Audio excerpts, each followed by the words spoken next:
I'm going to admit something to you that no archaeologist ever will. I fell in love with archaeology because of Indiana Jones and the movies, and one of them right here. And I've been waiting for this my whole life. Big bucket list trip, and we're finally here, and traveling is awesome.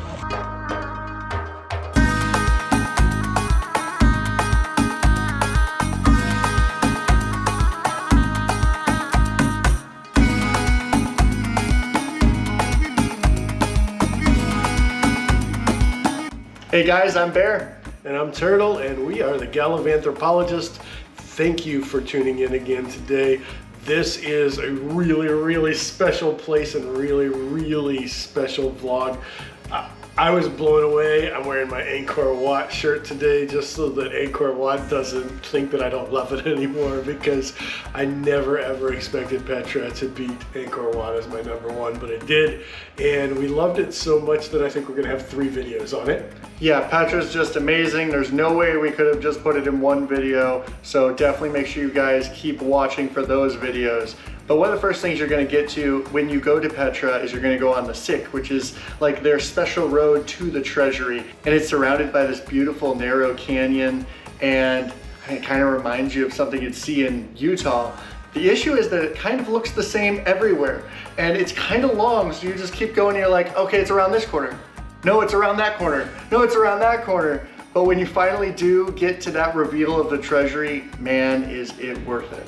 But like, one thing that I would suggest wholeheartedly is get there early and pay attention as you're going along, because there's a lot of like the water canals and all these different things, and you're in the middle of a desert. And so this is the miracle of the whole thing that you're bearing witness to in these canals that run along the side, is that they were able to bring water into the desert and to have a very thriving community. But that view. Yeah, when you get down there, everybody shows you the picture of the treasury, and then sometimes you'll see the monastery and a couple other things. That is not what you are going to get from this vlog. This vlog is going to show you all of the really amazing things everybody shows you this time, and then next time we're going to do some more stuff, and then we're even going to get off trail and do some archaeology oriented stuff. So once you spend some good time there looking at the treasury from below, we suggest that you get a little bit of hiking, get yourself back in front of all the crowds, and there's a really cool hike up to what they call the high place of sacrifice.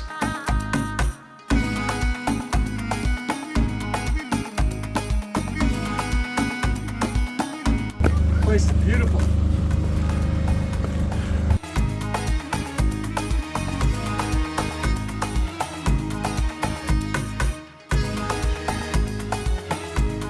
So we're about to go up this trail up here to the high place of sacrifice.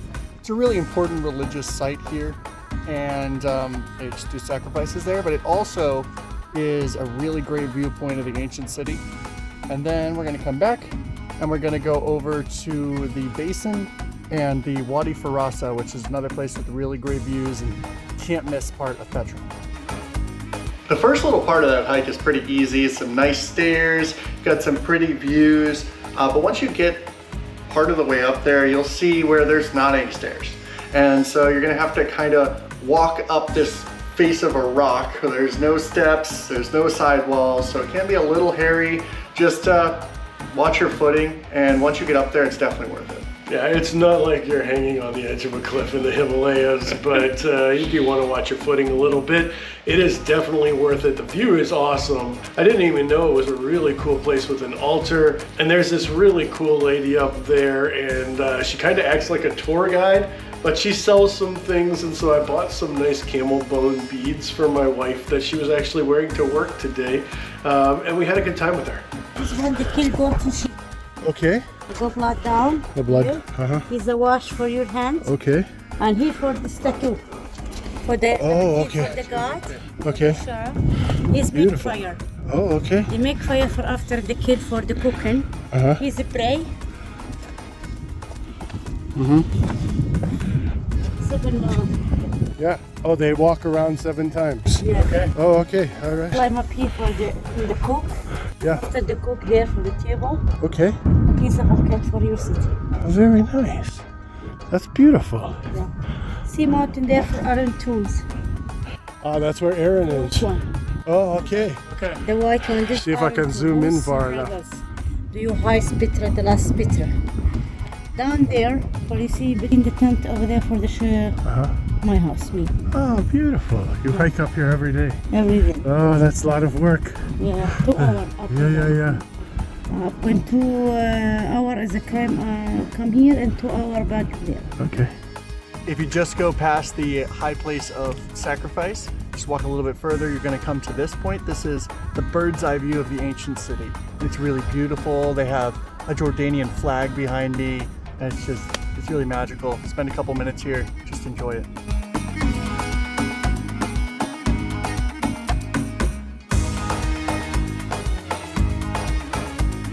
It was really nice up there, but we wanted to go down and get onto the Wadi Farasa trail. And on our way, we met this cool donkey. He was really awesome.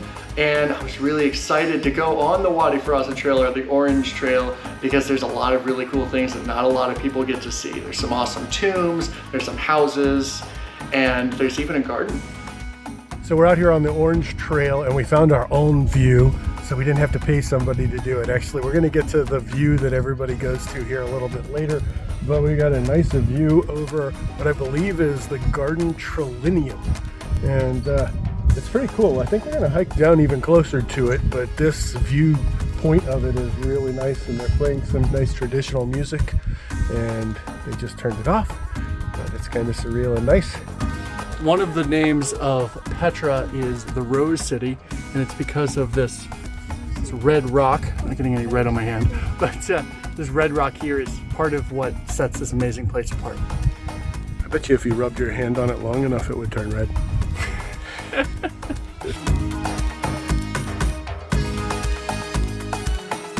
This trail was a lot more windy than I expected, and so we're going up and down, and there's all these different things that you never see on anybody else's Instagram on your left and on your right, and it's really easy to get confused. Yeah, the map is not great. It's a lot of different sites. Some of them are unnamed. It's hard to put all of them together on the map in their defense, but the scale is way off and it's a little difficult. But once we got back home, we were able to do the research. I think we got the names right, so pay attention to what the subtitles say. Yeah, labels on top are good.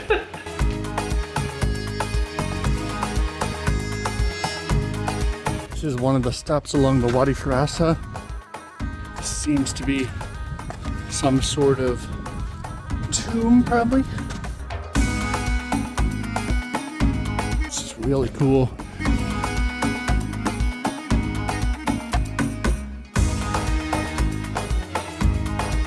So does it look like a tomb? I don't think it is a tomb, because a lot of the tombs we've seen, they have like places carved out for the bodies over here and things like that. I think it's a home. They could have put a crossbar here and then made a platform for a bed maybe. We've also got some like cutouts here. It also, a lot of times caves in this area are for livestock, and this has got those little tie things that they were talking about here and here. So maybe it's like a stable, kind of think like where Jesus was born was actually in a cave. And so maybe they had an area for hay in here, and they could get their animals out of the rain. There's also a really awesome view. I haven't even looked that way yet, but there's some really cool structures back there that are much nicer than this and do look like we can go into it. So let's head over there.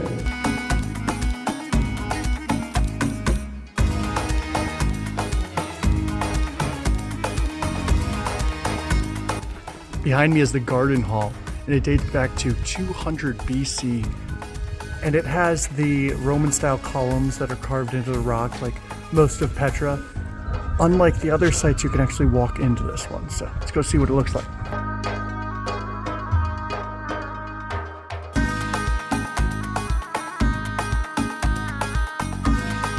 I think this is a very important person's home because they went to the trouble of actually putting in windows.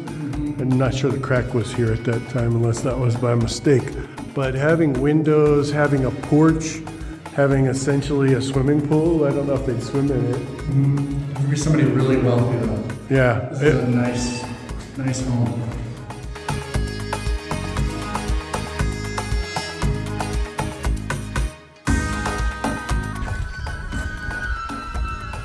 And right in front of the garden hall is this like cistern here where they would collect water, and it looks like they had it where it would run off of the roof here and come down and run in.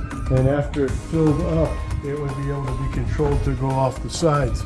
There was also over on the side there a nice little pool. So the runoff that came the other way, they were trapping also, and then they could water everything back here, which was supposed to be a big giant garden.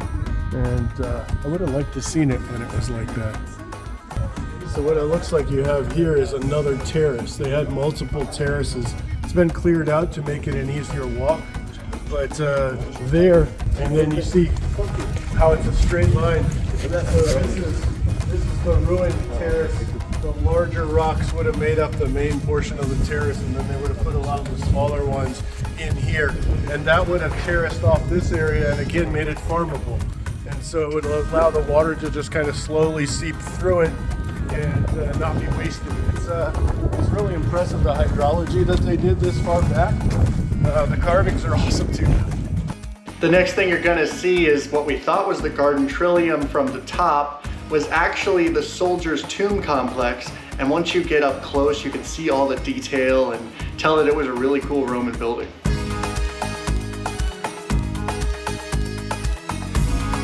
So it looks like when the Romans came here, this was one of the places where maybe one of their really important families would have lived. There's a bunch of different places for them to stay here. They had their swimming pool already built for them, which is cool. They set up columns here and probably would have had something running across the columns. And you've got, these are more like the Roman structures that I would expect for the Romans to have built. And maybe this is like the personal guard lives out here, or the servants or something like that.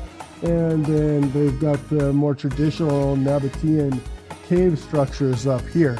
It's really two cultures in the same place, and it's cool. The toppers here are really simple. The columns, you know, so and they probably don't make sound like the ones in Jerash. They would have had the lintels going across them here. But that's neither Doric or Ionic or Corinthian. This is just what you make out of sandstone if you want a column to look like you're in Rome.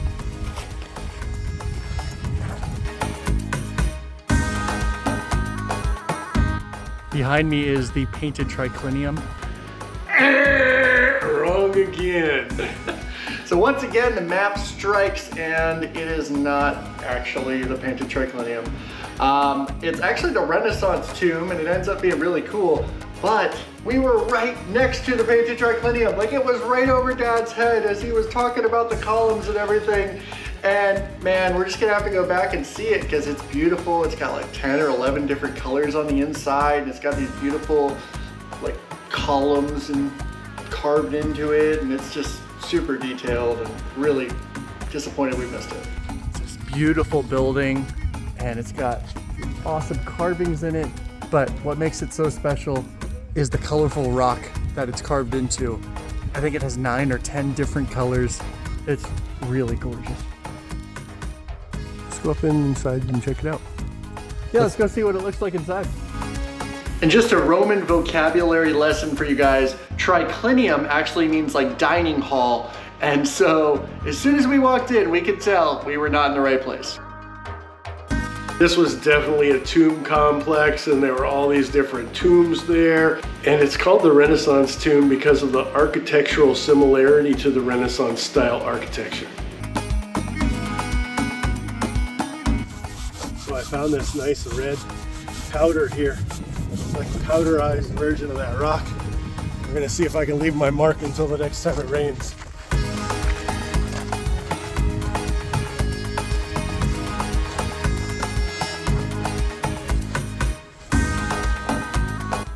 nice white spot.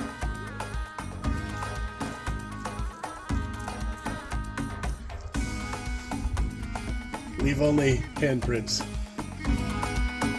Some of the Bedouins still live here, and that's what this is here. There's a little stable off to the side where their donkeys are, and then they've got their garden and everything.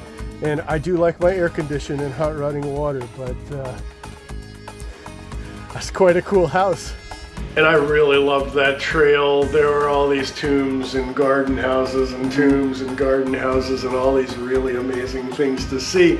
One of the things that we think is a pity is that a lot of people go here on like a day trip, and they're like there for like half a day, and you've got to see just the highlights and all those things. And there were so many really cool things that we got to see. Yeah, we went on that trail for a little bit further and got to see a lot of other cool things. And if we put all of that in this video, it would be like, I don't know, an hour long.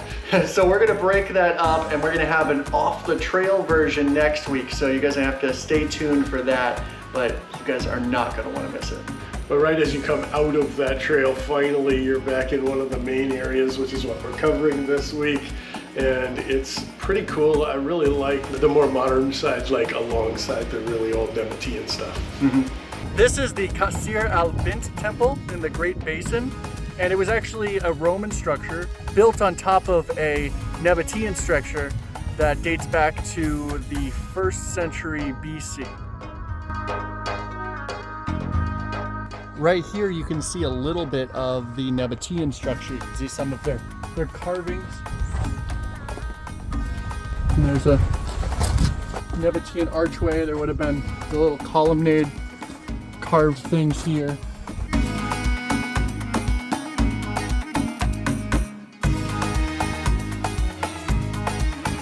This was just another one of the many examples we've seen over time of if you build something cool in a cool place, a lot of times people just build on top of it. And sometimes that's good for preservation and other times it really degrades it. Here it was just kind of cool to see those together. And then you can walk across a bridge and off to your right is a lot more of the Roman site itself. Over here we have a bunch of really cool Roman ruins. There's a marketplace and then there's the Great Temple, which is like 7,000 square meters. And it's got like 3 different levels. And it's really cool. It's got some awesome friezes, dates back to like the 1st century BCE. But if you guys want to see some real amazing Roman ruins that are really well preserved, then go back to this video up here on Jerash. That place was incredible. But today we're in Petra and we're here to see Nabataean ruins, so we're gonna keep on going. This is the Temple of the Winged Lion and it's on our little side trail here where you can take camels apparently. And it wasn't excavated until like the 70s or 80s. You would think this whole hilltop has these Roman ruins underneath it. And they left some of the columns exposed, but without restoring them a ton. And it kind of risks it a little bit with erosion or whatever, but they've done their best to protect it. And they don't let you down on it, obviously, because that would collapse it. But it's a really cool little structure, and it just shows that they're even continuing today. Pretty much every season they're out here doing some archaeology, so who knows what you'll see next time we come by. So apparently the Temple of the Winged Lion was like much bigger than that over there. That was just a subsection. They actually had 39-foot columns, 13-meter columns here, and some of them have been really well preserved, like this one back here, but that's what these are here. Is they were really, really wide. They would have had to been to be that tall. And because of the material or whatever, and wind erosion and water erosion, they've really worn down. But you can just see it just fell this way. Whether there's an earthquake or whatever, it just decided to collapse down this way. The roof collapsed in here. There's a lot more excavation to be done in there. Maybe they'll find some winged lions, or maybe if we go up top, we can find them too. And this was excavated. They think that this was the temple of Al-Uzza. They call it the Temple of the Winged Lions though, because on the top of all of the central columns here, they would add these fierce lions with wings coming off of them. And I don't see any of them here, but I'm sure there's some in a museum somewhere because it's probably easier to preserve them there. But it has a really nice view, and it has a view of where we're going to next. It's one of the highlights of this place, so we're gonna kick it over there. Not entirely sure what this structure is. It could be the Blue Church. It's a little hard to read the map, but it definitely has like a bluish tint to the granite they use for these columns. It looks very different than like everything else here. So it's probably a lot newer, but it's still really cool. We've seen a lot of cool mosaics so far on this trip, but you don't see a whole lot of them in Petra. The one thing that's really cool about the Blue Church is there actually is a really nice mosaic, and it's right under that tent right there. So another thing to see next time. I really liked the granite there at the Blue Church, but we went afterwards to one of my highlights for it that nobody really ever talks about. We went way off trail, and I cannot wait to share all the cool things we saw on that hike with you next week as well. Behind me you see the church, all the crowds of people. But we just went off trail, and for like 2 hours we didn't see a single person other than a Bedouin walking a donkey. But if you guys want to see that footage, next week we're gonna put out a Petra off the trail and saw a bunch of really cool artifacts, so you will not want to miss out. But right now I think it's about time for us to get back to being wrong about like what everything is at Petra. So listen to me and then pay attention to what we write. I believe behind me are the Ridge Church and the Blue Church. It was actually the palace tombs, and considering the name, you'd think it'd be a little nicer. It kind of smelled like camel crap, but the next tomb was much cooler. Signs on the tops of the columns. Right? Yeah, that's beautiful. I don't know if you guys can see that on here, but there's some real detail to these.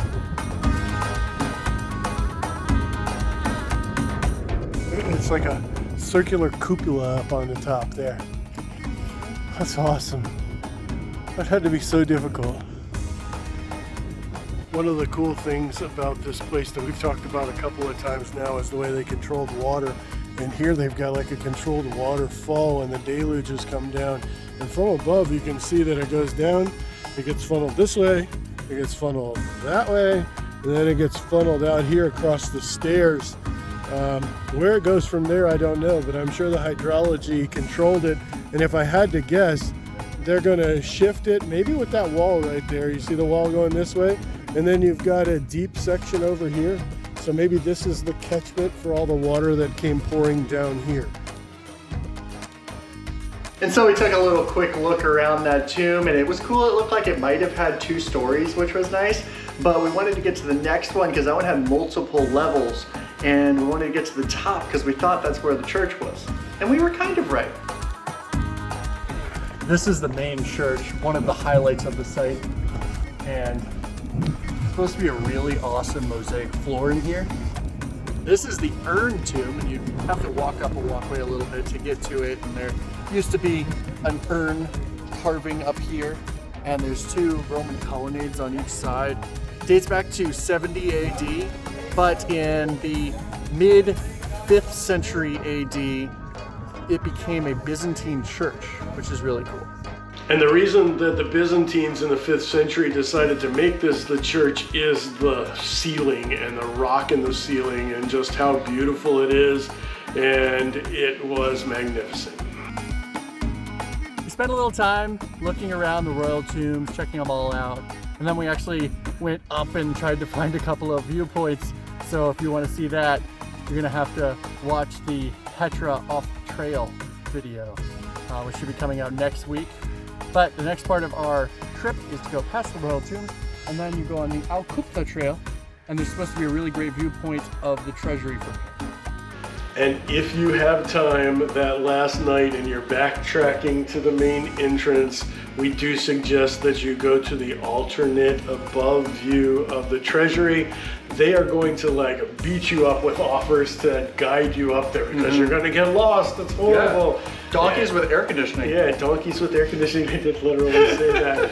But you do not need to do that. If you're in relatively good shape, follow the trail. It is actually one of the cases where the map was actually pretty decent. Yeah, it was pretty accurate. And it's called the Al-Khubtha Trail. And once you get up there, it's a really nice place. There's all these little rugs and you can get some tea. And it is like the viewpoint, the Instagram viewpoint. So you definitely don't want to miss it if you have time, if you need to do it earlier. We figured we were going to be there for 10 hours, so it didn't matter.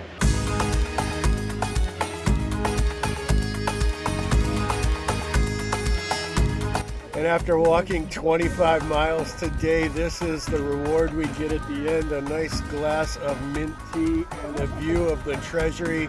The treasury is awesome. This is a 1st century BCE carved out temple or tomb. It has Corinthian column tops, which is really interesting because they were being influenced so much from Rome. It just takes your breath away. It's wonderful. They actually have like bullet holes up here in the urn where they thought that the pharaoh's treasure was, and they're not sure how they carved it, but this has been a magical trip. And it was a magical view, but we were running out of time. The sun was going down, so we needed to hurry back down the mountain. But luckily, right when we got there, it was like golden hour and everything just looked so beautiful. Being here when the sun starts going down, it's a lot less crowded and the lighting is just beautiful. That golden hour view of the royal tombs here is just amazing. And about that time, I was contemplating getting on one of those horse-drawn things for that last mile because we must have walked 25, 30 miles that day.